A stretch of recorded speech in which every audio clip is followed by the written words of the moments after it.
Cantiknya lah Tasik Baikal tu. Tapi sayang, kejap je feri tu dah sampai. Tak puas nak tengok view tu.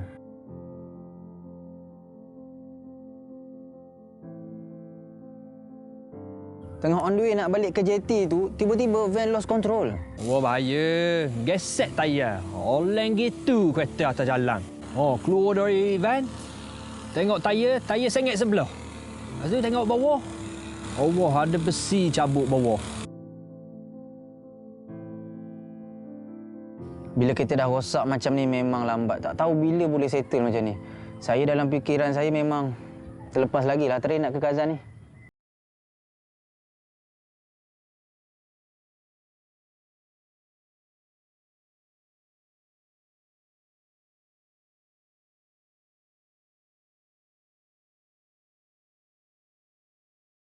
Tak tahulah nak buat mana. Sebab nampak macam kalau kena repair tu, akan ambil masa lah. Akan jadi lambat kot lah. Tak payah satu ni problem ni. Mana jalan kosong macam ni tak ada orang. Rupanya JT dengan tempat kita terkandas tu taklah jauh mana. Dekat je pun. Jadi driver tu pun call kawan dia untuk minta tolong dan bawa kita orang naik van lain. Jadi bila kita check time, okey tak ada masalah. Sempat lagi naik train ke Kazan. Syukur.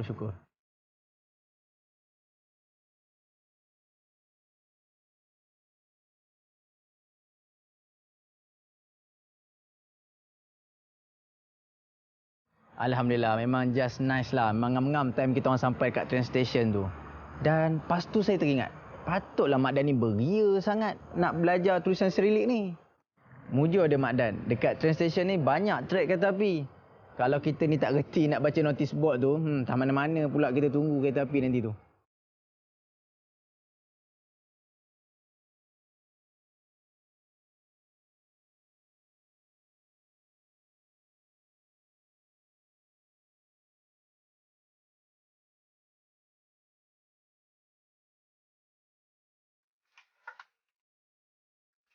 Naik train tu jadi macam rutin biasa dah lah. Kena pasang cadar apa semua. Tapi kita kena setting molek lah. Sebab apa? Sebab train ni lama lah, paling lama lah. Ikut ke Kazan 63 jam.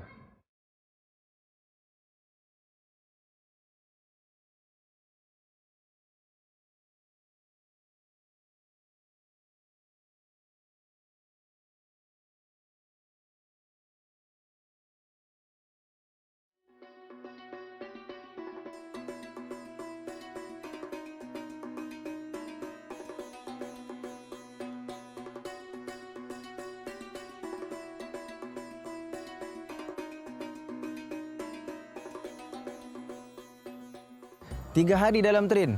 Aduh, hari first dengan second tu boleh layan lagi lah. Okey, tak ada masalah lagi. Boleh layan perasaan, main game, lepak-lepak lagi. Oh, bila naik hari ketiga tu dalam kereta api tu, memang jadi kacik molek ah. Memang rimah tak tahu nak buat ke mana. Dah, dalam hati kita memang kita macam, oh ya Allah, bila nak sampai ni. Stres tu memang stres betul lah. Tapi nak buat macam mana? Sabar je lah. Perjalanan dah macam tu, kita ikut je.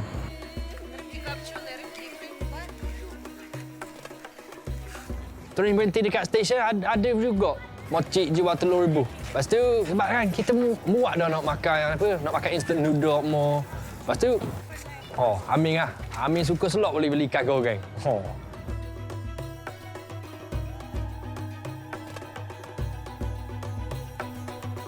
Daripada Beijing ke Moskow, dah berapa ribu kilometer dah kita travel. Time zone pun dah bertukar-tukar dah. Memang jam pun dah banyak kali reset. Jadi nak elak confuse, timing kita takut ada problem akan datang, tiap kali kita lalui time zone yang berbeza, kita kena reset jam kita. Senang. Kan Rusia ni besar kan. Time zone Irkutsk dengan time zone Kazan tak sama, dia lain. So bila dalam tiket tu, apa-apa departure time ke arrival time ke, dia akan ikut waktu Moskow.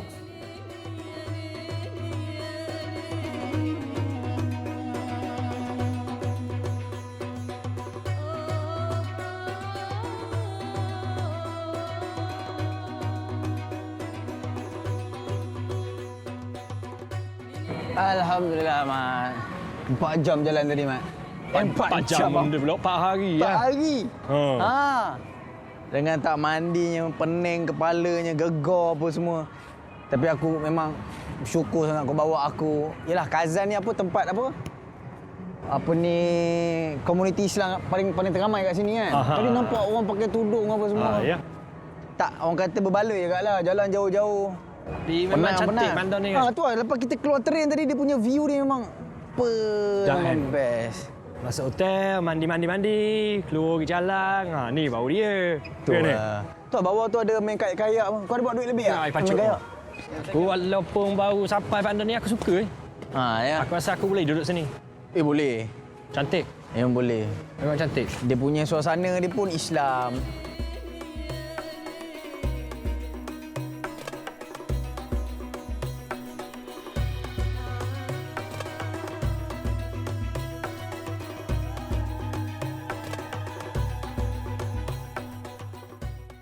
Alhamdulillah sampai dah mak kita kat sini. Kan dah semayang apa semua selesai dah urusan kita, muka pun suci tenang apa semua kan. Tenang. Jalan tadi sampai juga kita kat masjid ni. Itulah Mat, nak cerita kat kau ni, masjid ni bukan masjid biasa-biasa, luar biasa ada cerita dia. Masjid ni dinamakan sebagai Masjid Kul Sharif. Kul Sharif. Nama pun dah hebat dah. Nama pun hebat. Kul Sharif ni Mat, dia ulama yang terkenal di zaman dinastikan. Tapi umur dia tak berapa nak panjang. Tahun 1552 dia dibunuh oleh tentera Rusia yang datang nak menakluk kawasan Tatar ni. Tapi nak ceritanya, seni bina masjid ni sebelum tahun 1552 tu, dia seakan-akan ataupun dia mengekalkan struktur Turki Uthmaniyah. Alhamdulillah bila Islam datang, dia renovate balik, dia buat balik cantik-cantik masjid ni. Dia masih lagi mengekalkan Turki Uthmaniyah punya seni bina. Dan orang pun cakap jugalah, adalah sikit-sikit macam dia punya struktur tu, ada menara satu, ada satu menara. Satu menara. Dia 8 menara. 8 menara, salah tengok. Satu dom. Satu dom. Dom Kubah. Satu Kubah, 8 menara. Dekat sekeliling masjid tu. Dan dia macam, orang katalah macam Saint Basil. Saint Basil. Yang katedral dekat Moskow. Ya, dekat Moskow. Itulah nak ceritanya, bukti Islam ni memberi keuntungan pada semua orang. Jadi dah tahu pasal Kul Sharif apa semua ni, masa pun dah malam, perut pun dah lapar, jomlah kita berangkat. Jom lah. InsyaAllah. Terima kasih Mat bawa aku datang masjid ni. Beres. Alhamdulillah. Jom.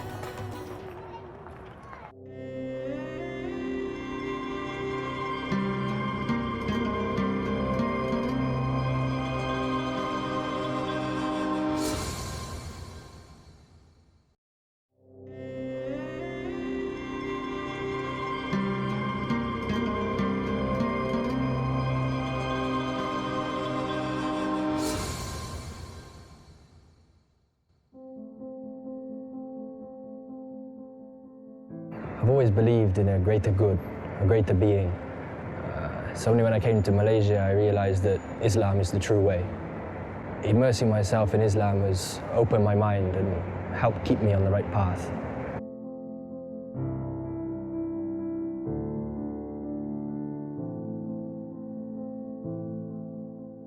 Islam is something beautiful. There are so many things to learn, so many things to know, because Islam comprises all aspects of life. So don't narrow your mind.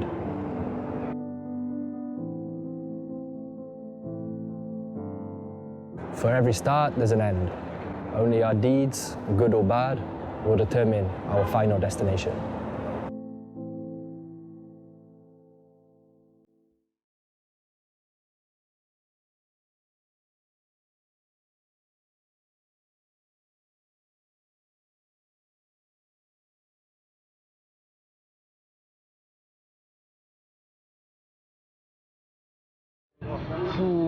Lawanya Bandar Kazan ni memang cantik. Cantik kan? Bangunan dia punya susunan dia. Cantik tau. Tapi sebenarnya ada orang kata Kazan ni dia macam the Istanbul of Russia. Gitu? Gitu lah. Maksud dia sebab dia rich in culture, in arts, in history dan religion lah. Logik kan? Nampak kan? Sebab tu dia panggil macam Istanbul of Russia lah. Kamu tahu tak bandar ni dah 1000 tahun dah. 1000 tahun dah? 1000 tahun. Lama lah. Lama dah. Sebab tu bangunan dia pun memang bangunan macam lama Dia guna apa nama tu? Medieval style. Betul. Oh, bijak arkitek dia ni. Sebab tu nampak tersusun . Cantik kan? Tenang je. Best of Kazan.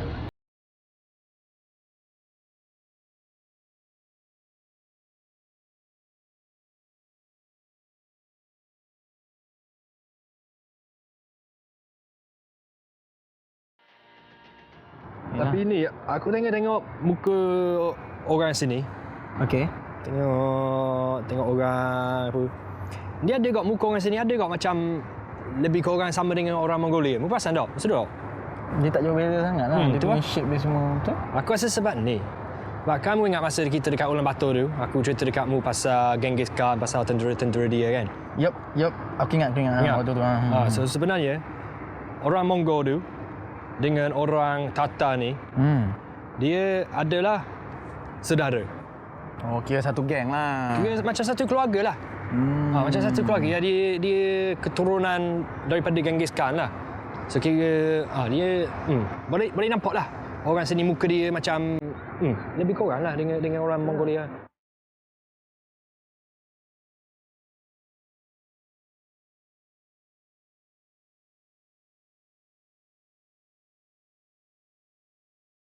Ada jugalah study benda ni waktu kat Mesir dulu dalam Nusus Arabi cerita pasal naik jatuh bangun kerajaan Islam ni.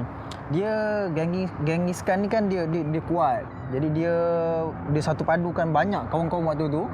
Jadi antaranya golongan Tatar dengan Mongol ni dia bergabung dan waktu tu dia dapat menakluk separuh daripada Asia dengan Eropah yang kau cerita dulu kan. Yes. Jadi kekuatan ni juga diwarisi oleh anak dia, Hulagu Khan. Jadi Hulagu Khan ni dia ni memang orang kata violent jugalah. Dia bunuh jutaan umat Islam. Wah, ya. Tapi dia tewas. Kalah dengan Sultan Qutus waktu peperangan Ain Jalut. Peperangan Ain Jalut. Dan antara kekuatan Genghis Khan, Hulagu Khan ni, dia dapat menjatuhkan dinasti Abbasiyah. Hebat dia. Tapi menarik cerita dia. Orang kata nak jadi cerita lah kan. Allah Ta'ala takdirkan cicit kepada Genghis Khan ni. Dia dapat rasa keindahan Islam. Dia dapat rasa nikmat. Oh, Islam tu adalah agama yang betul. Dan dia peluk Islam. Dan antara sebab Islam berkembang dekat Asia Tengah, dekat Uzbekistan, Samarkand, Bukhara semua tu, antara sebab cicit Genghis Khan ni lah. Dan Turki Uthmaniyah pun, kebangkitan Turki Uthmaniyah Islam kat sana pun antara penyebab dia daripada cicit Genghis Khan ni tadi. Dia nak katanya, Mat, hidayah ni orang kata milik Allah Subhanahu Wa Taala. Betul. Mungkin pada awalnya kita nampak buruk, dia bunuh jutaan manusia. Tapi akhirnya Islam tu datang balik daripada orang yang membunuh ni tadi. Betul lah, hidayah tu milik Allah kan. Betul lah. Orang kata jadi bila kekuatan bangsa Tatar ni disebabkan cicit Genghis Khan ni tadi, umat Islam jadi meluas. Tersebar luas agama tu sehingga nak ceritakan kat tempat ni lah, Kazan ni lah, dia jadi komuniti Islam yang paling terbesar dekat Rusia ni. Tapi sayanglah, waktu zaman pemerintahan Soviet, waktu tu diorang tak boleh untuk mengamalkan mana-mana agama, mana-mana kepercayaan dalam tempoh 100 tahun. Bayangkan, Mat. Ya. Jadi waktu tu orang dia bela, tak tahu nak cari Tuhan, dan ramai waktu tu orang beramal dengan ateis. Maknanya dia tak ada Tuhan. Ya. Tapi Alhamdulillah lah, waktu era kemodenan tahun 1980, tahun 90 tu, agama dah mula boleh diamalkan sedikit demi sedikit. Dan kita tengok sekarang lah, di depan mata kita ni kan, ada masjid, ada gereja-gereja yang lain. Maknanya masing-masing boleh mengamalkan fahaman agama masing-masing. Dia macam dia hidup balik. Dia hidup balik. So Islam pun not bad lah. Orang kata pembelajaran ilmu Islam tu makin lama makin banyak. Ya. Itulah cerita dia, Mat. Jom kita pergi jalan dulu.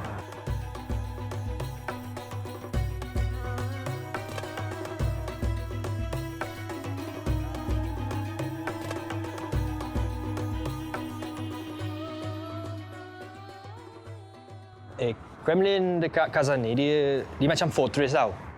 So dia ada macam pusat takbiran, lepas tu dia ada gereja, lepas tu dia ada cathedral. Tapi keunikan Kremlin dekat Kazan ni, dia ada masjid. So dia Kremlin ni je yang dekat Moskow, yang dekat Russia yang ada masjid. Kremlin lain semua tak ada. Kremlin ni je. Betul lah, aku rasa. Itu keunikan dia lah. Bukti nak menunjukkan yang Islam tu boleh diamalkan. Majoriti kat sini orang Islam. Yes. Menarik masjid tu. Cantik kan? Ya, aku rasa dia nak tunjuk kot macam semua agama ni boleh duduk dengan harmoni lah. Jom.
Sebelum saya sampai, memang saya dah search dah tempat-tempat menarik yang saya boleh ajak Mak Dan dia akan rasa excited. Itulah tempatnya Tartar Old Settlement.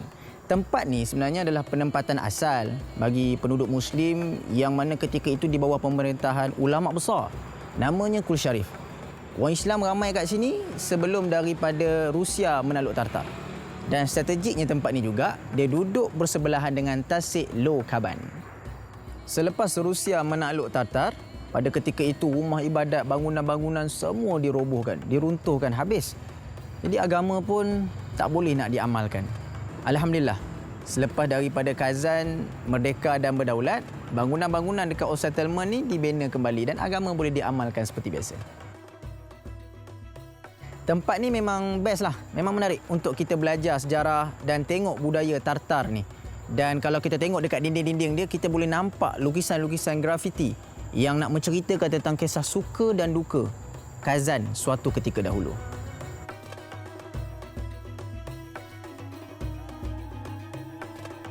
Alang-alang kita dah sampai dekat Tartar Old Settlement ni, kat sini ada satu masjid. Masjid ni memang special. Jadi saya bawa lah Mak Dan masuk dalam masjid ni. Masjid Marjani. Kan waktu pemerintahan Soviet, semua bangunan-bangunan, rumah-rumah ibadat semua dirobohkan, habis hancur. Tapi nak dijadikan cerita, Masjid Marjani ni kekal dan dia terlepas daripada arahan penutupan. Inilah mungkin kerana keberkatan dan juga kuasa Allah Subhanahu Wa Taala.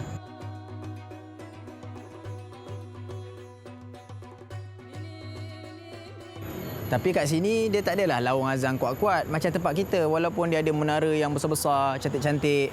Dan sana banner dia pun tak sama macam Masjid Kul Sharif. Dia ala-ala medieval style sikit.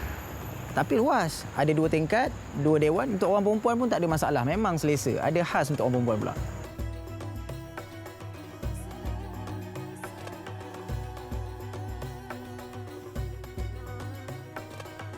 Dekat luar masjid ni, kira dekat betul-betul tepi lah masjid ni, ada Madrasah Islam Kazan. Kat sinilah tempat diorang belajar mengaji, belajar hal-hal agama. Kira boleh kata macam college lah, daripada orang kecil sampai besar. Boleh buat sijil, macam-macam sijil boleh buat kat situ. Yalah, walaupun Islam ni minoriti dekat Rusia, tapi disebabkan Kazan ni majoriti, ramai orang Islam, Islam mudah nak berkembang.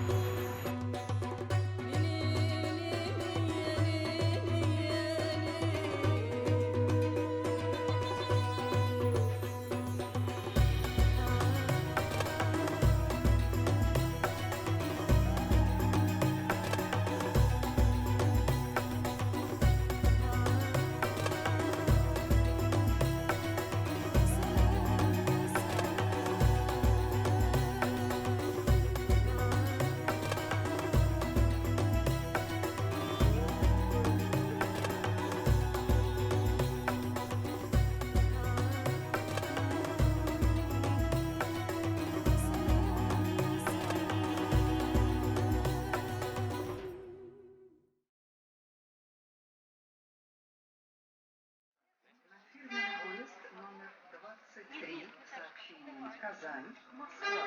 Состав поезда находится на первом пути. Нумерация вагонов с головы поезда. Boarding of the train number 23 from Kazan to Moscow has begun.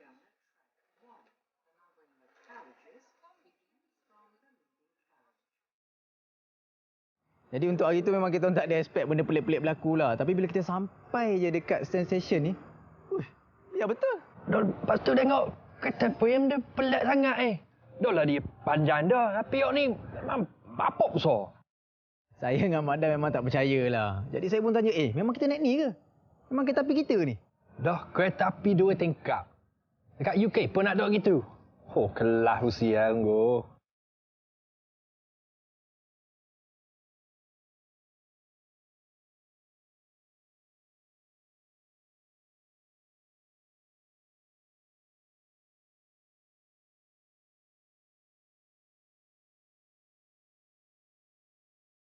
Train ni memang selesa, sedap. Aircon dia pun memang terbaik. Tapi itulah kejap je. Masa train berhari-hari dulu, komplain. Yang ni kejap tak puas pula. Baki Riau.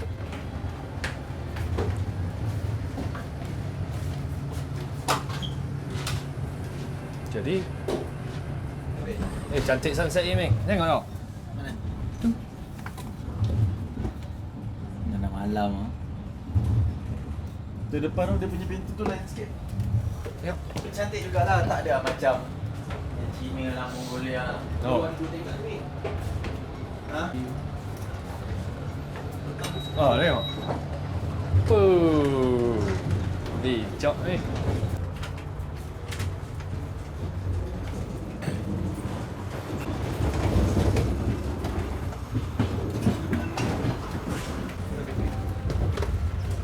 Ni kafe dia. Tutup.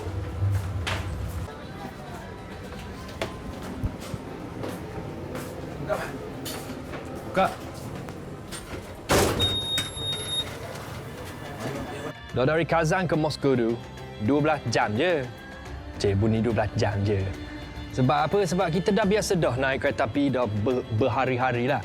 So, bila kita naik untuk 12 jam ni macam pendek sangat lah. Naik, masuk dalam gobok, tidur, esok bangun dah. Senang kan? Dulu awal-awal masa naik train ni, memang rimas lah. Toilet kecil, nak mandi tak boleh. Bila semayang dalam bilik tu, kadang-kadang tergantuk kepala dekat shielding. Tapi bila dah sampai ujung-ujung Trans-Siberians ni, yang pahit itulah kenangan manis. Kita jadi macam tak percayalah. Kita boleh naik kereta api daripada Beijing ke Moskow. Itu jauhannya berapa ribu kilometer. So itu memang satu pengalaman lah yang akan duduk sama dengan saya sampai bila-bila lah.